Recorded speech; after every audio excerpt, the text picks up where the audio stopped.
Hi guys, welcome back to my channel bar code. और हम lecture series बना रहे हैं सीकेट एग्जाम की प्रिपरेशन पर, जो कि सीडेक के लिए एंट्रेंस एग्जाम है।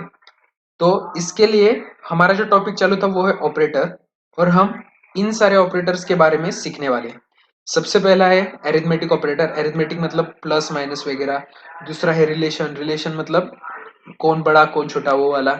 लॉजिकल मतलब ट्रू फॉल्स वाला। बिटवाइज वो भी आप देखेंगे, बिटवाइज मतलब वो एंड और वाले। उसके बाद आता है साइज ऑफ। उसके बाद है इंक्रीमेंट, डिक्रीमेंट और कॉमा ऑपरेटर। तो हम ये सब ऑपरेटर्स को देखने वाले हैं, ठीक है। तो सबसे पहले देखेंगे एरिथमेटिक ऑपरेटर। जैसा कि मैंने आपको पहले बताया था, ये सब एरिथमेटिक ऑपरेटर है।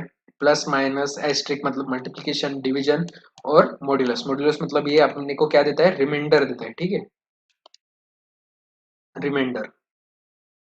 Now the operator which perform arithmetic operation is arithmetic operator. जो भी अरिथमेटिक ऑपरेशन परफॉर्म करेगा उसे अरिथमेटिक ऑपरेटर कहेंगे। और इसी अरिथमेटिक ऑपरेटर में एक मतलब ये तो आपको समझ में आएगा होगा कि a is equal to B plus C, मतलब बी प्लस सी का जो भी एडिशन होगा वो असाइनमेंट ऑपरेटर के लेफ्ट साइड में जो भी है, मतलब यहाँ पर a है तो a में स्टोर हो जाएगा। Same goes to here. अब यहाँ पर एक और चीज है short hand operator. Arithmetic operator के अंडर ही आती है वो है शॉर्ट हैंड ऑपरेटर। मतलब ये बहुत सारी जगह पर यूज हो सकती है। तो शॉर्ट हैंड ऑपरेटर क्या है? अब लेट से हम हमारा जो जिसे हम वैल्यू असाइन करना चाहते हैं वो भी एज अ ऑपरेटर पार्टिसिपेट कर रहा है ऑपरेशन में। मतलब देखिए, ए की वैल्यू ए यहां पर भी है। मतलब लेट से ए की वैल्यू थी 2, ठीक है। पहले ए की वैल्यू थी 2 और अब बी की वैल्यू है 1। तो 2 प्लस, स्टार्टिंग में ए की वैल्यू 2 थी और बी की वैल्यू 1 थी। तो यहाँ पर क्या होगा, 2 प्लस 1 3, मतलब अब ए की वैल्यू अपडेट होकर 3 हो जाएगी। मतलब यहाँ पर जो हमारा असाइनमेंट, मतलब जिसे हम असाइन करना चाहते हैं जिस वेरिएबल को, वो हमारा ऑपरेंड के तौर पर भी एक्ट कर रहा है। तो हम उस केस में क्या कर सकते हैं, यहाँ पर एडिशन हो रहा है तो हम लिखेंगे सबसे पहले जिसे हमें वैल्यू असाइन करनी है वो, उसके बाद एडिशन, उसके बाद इज इक्वल टू, उसके बाद बी, मतलब दूसरा ऑपरेटर। ये और ये दोनों एक ही इक्विवेलेंट है और आप इसे हर जगह पर यूज कर सकते हैं। ए माइनस बी के लिए भी, ए क्रॉस बी के लिए भी, ए डिवाइड बाय बी के लिए। Now our next set of operator is I think relation, okay, relational operator। अब आपने ये सब देखा होगा, या इसका मतलब है a लेस देन b है या नहीं। अब ये स्टोर क्या करता है, ठीक है। a less than b, a less than और इक्वल टू, इक्वल टू ये क्या है, ये कंपैरिजन है। Comparison in the sense a और b की वैल्यू सेम है या नहीं, ये चेक करने का काम ये करता है। और ये क्या है, ये है नॉट, ये है इक्वल टू। तो ये ऑपरेटर का नाम है नॉट इक्वल टू। मतलब ये क्या चेक करता है कि ए और बी सेम नहीं है क्या, ठीक है। अब मैं आपको इन सब का एक एक एग्जांपल बताता हूँ कोड के माध्यम से। तो एक बार जस्ट कोड को खोल लेते हैं। ओके, ना प्रिंटफ यहाँ पर हम डी कर देंगे।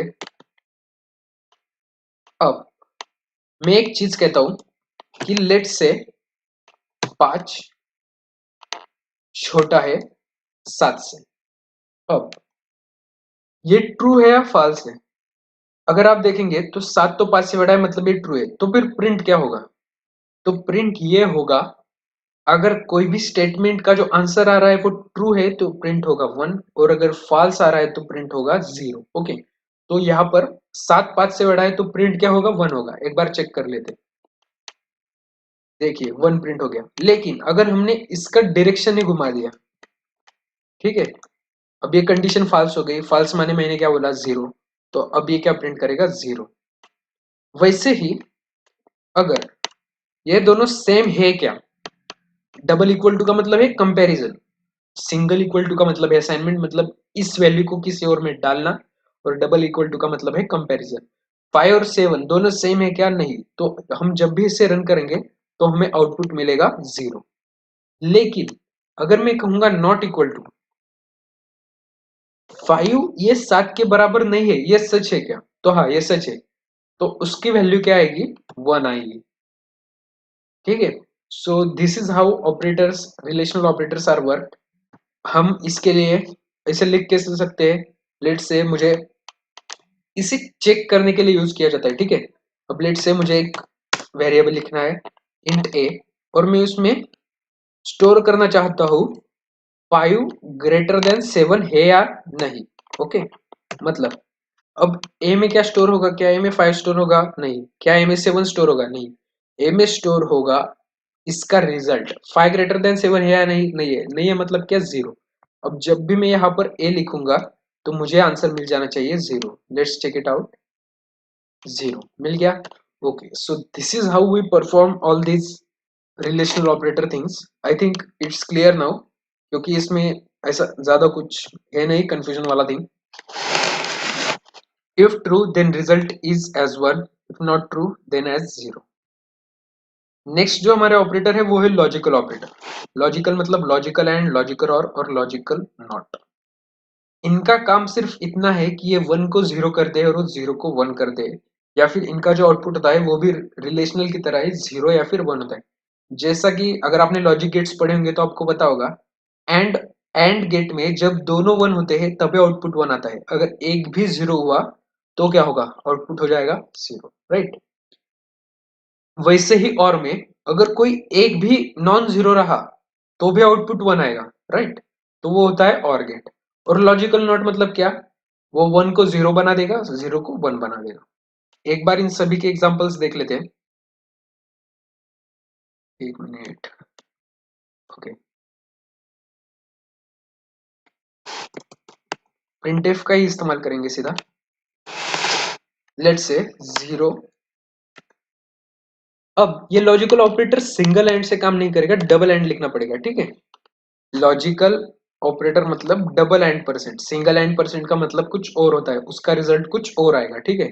0 एंड 1 एंड गेट में क्या होता है? अगर एक भी 0 रहा तो आंसर क्या आएगा? 0, राइट। अब अगर दोनों 1 है तो क्या होगा? जैसा कि हमें पहले से ही बताया 1 आएगा, लेकिन फिर भी एक बार चेक कर लेते हैं। अब वैसे अगर वहां पर और है, और के लिए सिंबल क्या है? ये बीच की दंडी, ओके। ये और का सिंबल है, दो दंडियां। अब 1 और 1 का आंसर क्या आएगा? 1 ही आएगा। अगर इनमें से एक भी 0 है तो आंसर क्या आएगा? अगर एक नॉन जीरो है और एक 0 है तो भी आंसर क्या आएगा? 1 ही आएगा। और अगर सिर्फ इन केस अगर दोनों 0 है तभी क्या होगा? तभी इसका जो आंसर है वो आएगा 0। अब उसके बाद आता है नॉट वाला, ठीक है। मतलब लेट्स से अगर यहाँ पर मैं नॉट लिख दूं और यहाँ पर 1 लिख दूं, तो अगर इसको मैं रन करूं तो आउटपुट आएगा 0। अगर मैं नॉट 0 करूं तो 0 को बदल देगा वो 1 में और आउटपुट आएगा 1। तो ये हो गए तीनों ऑपरेटर, ठीक है। और अब आपके कुछ लोगों के दिमाग में एक क्वेश्चन आ सकता है, लेट से 1 और 0 है ही नहीं। लेट से मैंने यहाँ पर दो वेरिएबल बना लेता हूँ मैं, int a is equal to 10, b is equal to 15। Now what? अब मैं यहाँ पर लेट से एक और वेरिएबल बना लेता हूँ c नाम का, और उसमें मैं स्टोर क्या करूंगा? a and percent b। Okay, तो मैं चाहता हूं कि आप मुझे इसका आउटपुट बताएं कमेंट सेक्शन में कि क्या आ सकता है, ठीक है। मैंने क्या किया? a की वैल्यू 10 ले ली, b की वैल्यू 15 ले ली और c की value a and percent b ले ली। तो आउटपुट क्या आएगा c का? एक सेकंड के लिए मैं आपको टाइम दे रहा हूं, आप पॉज कर लीजिए भले। तो इसका आउटपुट आएगा, एक बार देख ही लेते हैं। जब मैं इसे रन करूंगा तो इसका आउटपुट आएगा 1। क्यों? क्योंकि ये इसका काम क्या है? इन दोनों का सिर्फ चेक करना कि 0 है या 1 है, ठीक है। आप यहाँ पर 1,500 2,000 2 लाख 5 लाख कुछ भी डाल दो, इन्हें कोई भी फर्क नहीं पड़ने वाला। अब एंड का काम क्या होता है कि अगर एक भी 0 रहा तो वो उसको 0 बना देगा।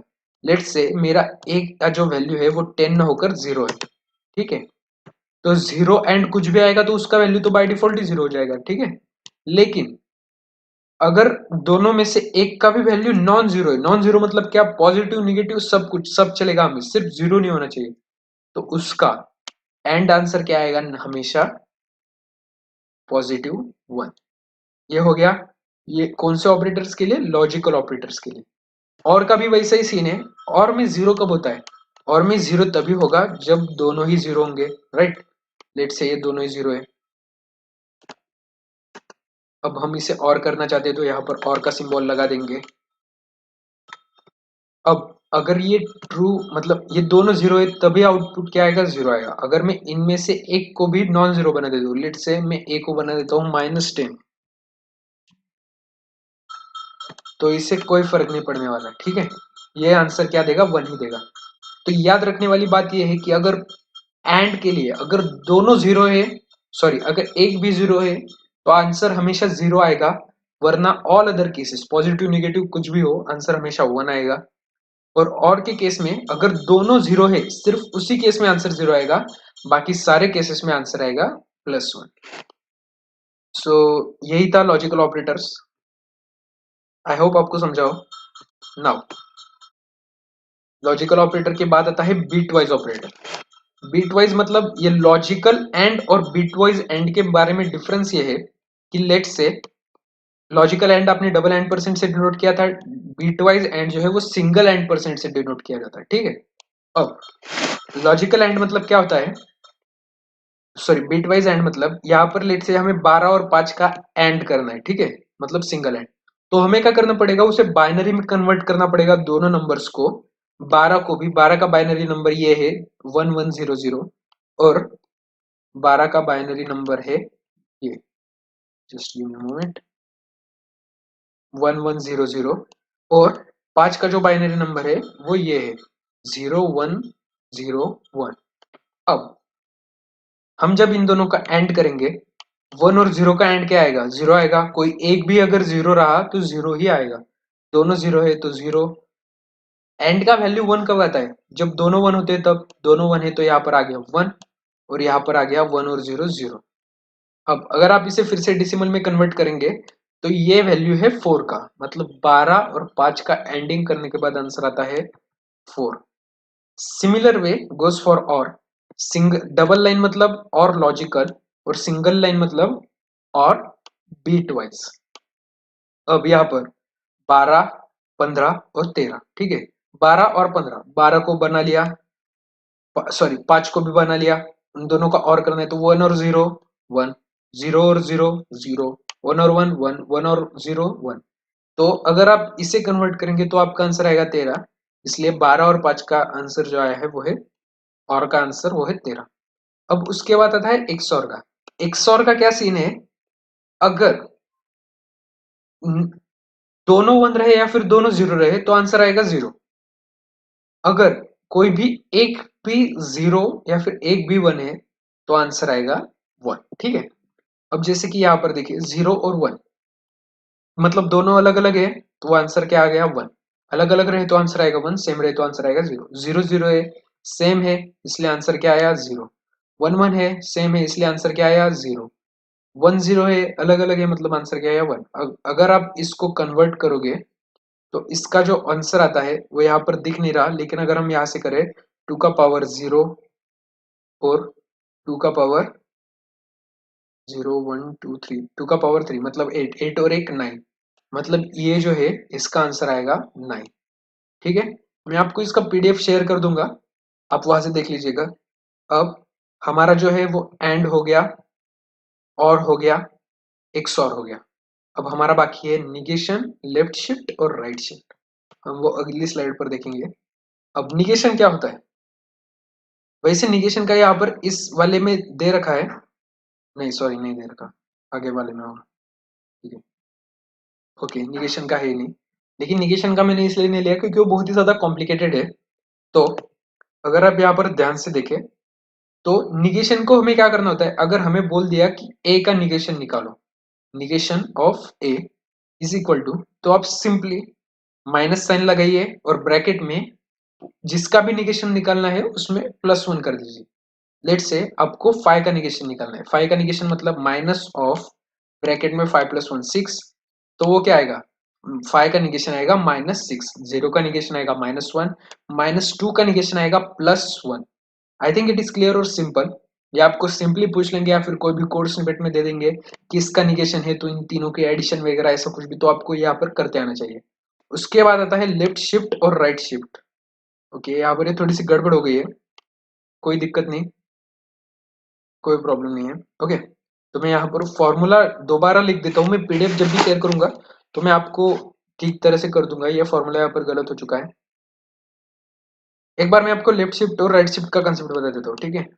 ये फाइव है, फाइव को 2 यूनिट से, अब एरो लेफ्ट साइड में पॉइंट कर रहे हैं इसलिए लेफ्ट साइड में शिफ्ट करना है। अब यहाँ पर ये 1 का अगर आप पोजीशन देखें तो वो थर्ड पोजीशन पर है, उसे हमें 2 पोजीशन से इधर खिसकाना है, मतलब वो कहाँ पर आ जाएगा, 2 पोजीशन से खिसकने के बाद इधर आ जाएगा। तो देखिए यहाँ पर नीचे 1 आ गया है इधर, वही ये जो पीछे का 1 है उसे भी 2 पोजीशन से खिसकाया तो वो यहाँ पर आ जाएगा। देखिए नीचे ये 1 आ गया है इधर। अब आप बोलेंगे कि अगर ये आ गया है एग्जाम में तो क्या मैं मतलब ऐसे कन्वर्ट करते बैठू और शिफ्ट करते बैठू, तो नहीं, उसके लिए एक सिंपल फॉर्मूला है, 2 × m। Sorry sorry sorry sorry, just give me a moment, थोड़ा सा गलत हो गया।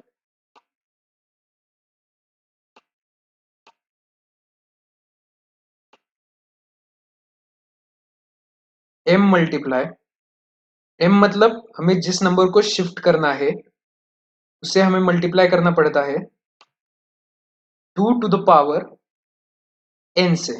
n क्या होता है, n मतलब हमें उसे जितनी यूनिट से शिफ्ट करना है, ठीक है। अब इस केस में m क्या है हमारा 5 इंटू 2, मतलब कांस्टेंट ही रहेगा। 2 क्यों है, क्योंकि ये नंबर जो है वो बाइनरी है इसलिए, ठीक है। अब बिट वाइज बाइनरी में होता है इसलिए n क्या है, 2 यूनिट से शिफ्ट करना है तो इसलिए n का भी है 2, मतलब 2 का पावर 2, मतलब 2 का पावर 2 क्या आता है 4 इंटू ये 5 भी वैसा ही आएगा। 5 × 4 कितना आंसर आएगा, 5 4 ज़ा 20। तो देखिए 5 4 आ गया 20, ओके। अब ये लेफ्ट शिफ्ट हो गया, राइट शिफ्ट में क्या करना पड़ेगा, वही, लेकिन सिर्फ शिफ्टिंग जो है वो राइट में होगी। अब यहाँ पर 1 यूनिट से शिफ्ट करना था तो ये जो एक था वो 1 यूनिट से इधर चला गया, देखिए वो यहाँ पर आ चुका है।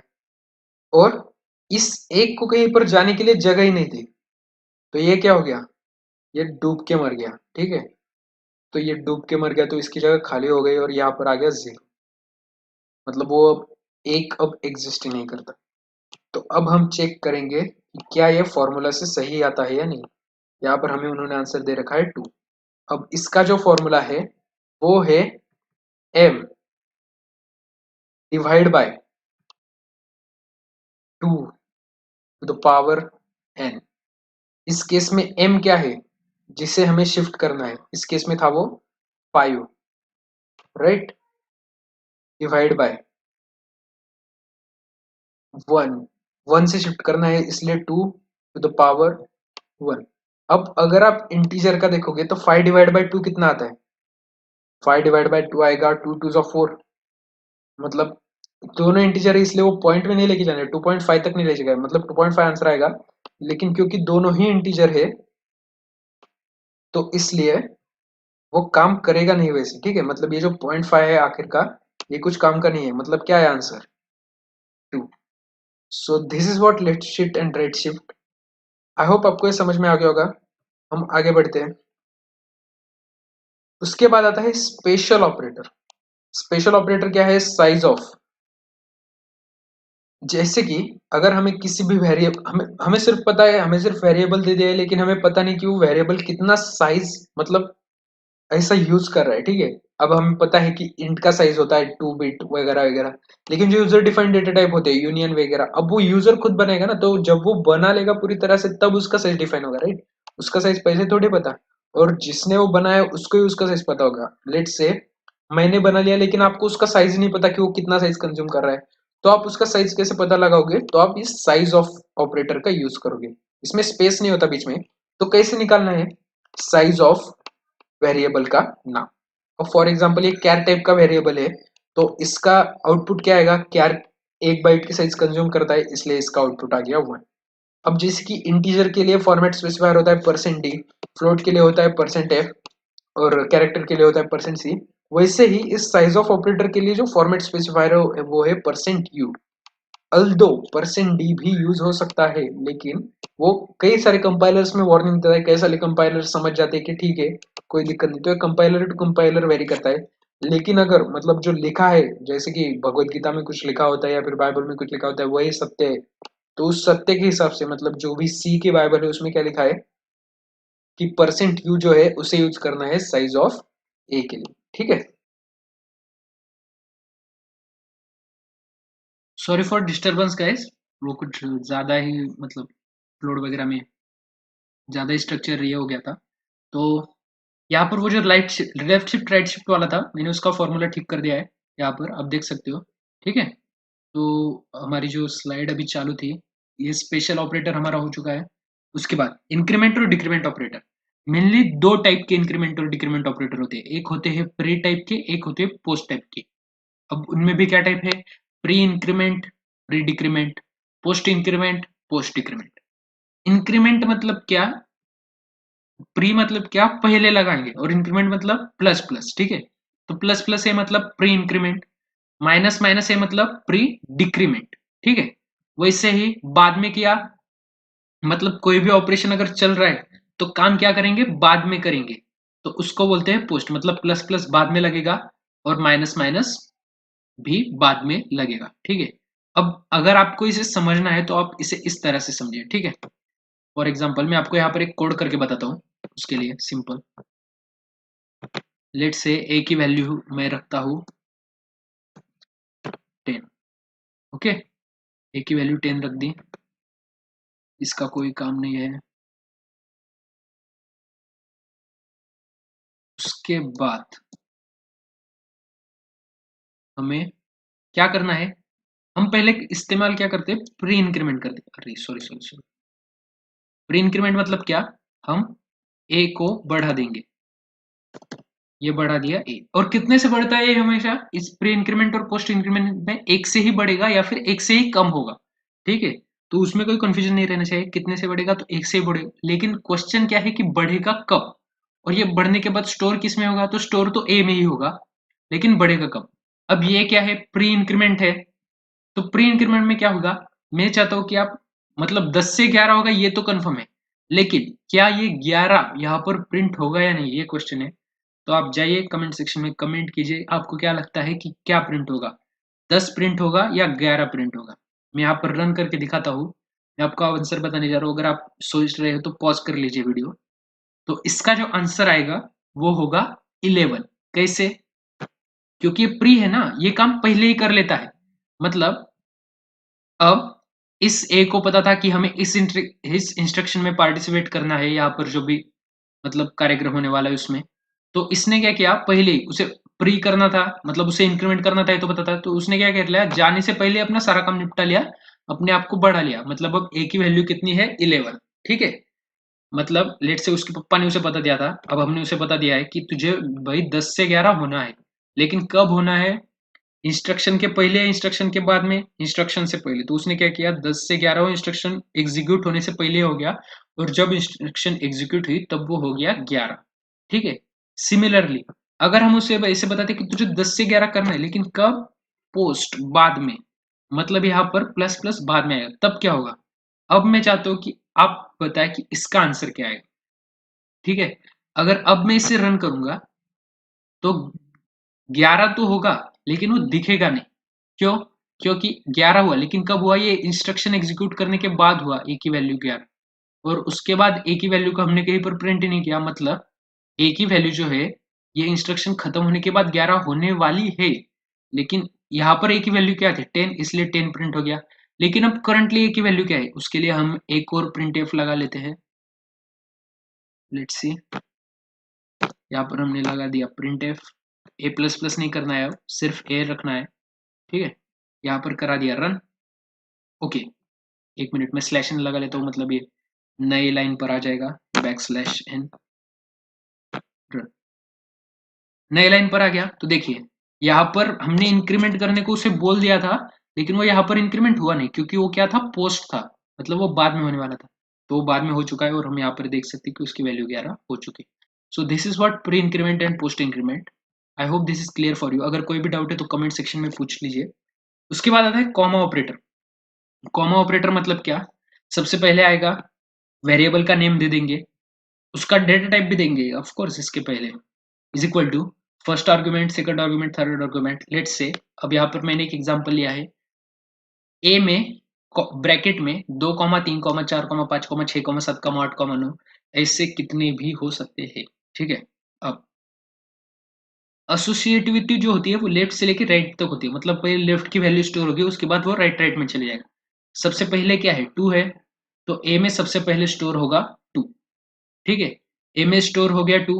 अब उसके बाद क्या होगा, ए में 2 स्टोर होने के बाद वो आगे जाएगा। नेक्स्ट क्या है, ए की वैल्यू बोल रहा है तो 3 स्टोर कर ले, तो ये 2 को ओवरराइट करके उस पर 3 रख देगा, उसके बाद उस पर 4 लिख देगा, ऐसा ही चलता रहेगा। और लास्ट की वैल्यू क्या है, 9। मतलब सिंपल ट्रिक ये है कि जो भी ब्रैकेट में लास्ट में होगा वो स्टोर हो जाएगा। ये है कॉमा ऑपरेटर। लेकिन अब इसके यूज कहां पर होता है, लेट्स से हमने यहां पर ये दो स्टेटमेंट लिखे, यहां पर c is equal to plus plus b, मतलब ये प्री इंक्रीमेंट है, कॉमा बी प्लस 2। अब मैं चाहता हूं कि आप मुझे बताएं कि सी में वैल्यू क्या स्टोर होगी, ठीक है। आप कमेंट कीजिए, मैं आपको आंसर बताता हूँ। देखिए सबसे पहले क्या होगी, ये प्लस प्लस बी स्टोर होगी। प्लस प्लस बी की वैल्यू क्या है, बी की वैल्यू है 3, प्री इंक्रीमेंट है इसलिए वो पहले ही इंक्रीमेंट हो जाएगा, और सी में वैल्यू स्टोर होगी प्लस प्लस बी की 4। ओके, अब ये 4 स्टोर हो गई। अब सी इज इक्वल टू आगे कौन सी स्टोर होने वाली है, बी प्लस 2। बी की वैल्यू क्या हो चुकी है लेकिन अब 4 प्लस 2, 4 प्लस 2 हो जाएगी 6, मतलब सी में जो वैल्यू स्टोर होगी वो 6 होगी। अब क्योंकि मैंने ट्रिक बताई कि जो लास्ट का है वही एग्जीक्यूट करा लेना है, तो इसलिए आप किसी भी अंधे की तरह सीधा, मतलब सीधा बी की वैल्यू है 3 और 3 प्लस 2 5, ऐसा मत कीजिए, ये गलत हो जाएगा। ओके, उसके बाद नेक्स्ट आता है फ्रॉम एसोसिएटिविटी, ठीक है। तो जो बोर्डमास रूल होता है या फिर पेदमास रूल होता है, जो हमें स्कूल में सिखाया जाता है, वो यूज करना है। मतलब सबसे पहले मल्टीप्लिकेशन डिवीजन, जो लेफ्ट से राइट में जिस ऑर्डर में आया है उस ऑर्डर में होगा, मतलब उनको हायर प्रायोरिटी है मल्टीप्लिकेशन और डिवीजन को, और उसके बाद जो प्रायोरिटी है वो है एडिशन को। ये है एसोसिएटिविटी में, बाकी कुछ नहीं है। उसके बाद यूनरी, बाइनरी और टर्नरी ऑपरेटर। यूनरी, बाइनरी और टर्नरी क्या है, जिसमें सिर्फ एक ही ऑपरेंड यूज हो रहा है, जैसे कि ये था a प्लस प्लस, इसमें सिर्फ एक ही ऑपरेटर यूज हुआ इसलिए ये है यूनरी। बाइनरी मतलब क्या, जिसमें एक से ज्यादा दो होते हैं। अब जैसे कि a is equal to c plus b, c and n, इसमें क्या हुआ, दो ऑपरेटर लगे, राइट, तो इसे कहते हैं बाइनरी।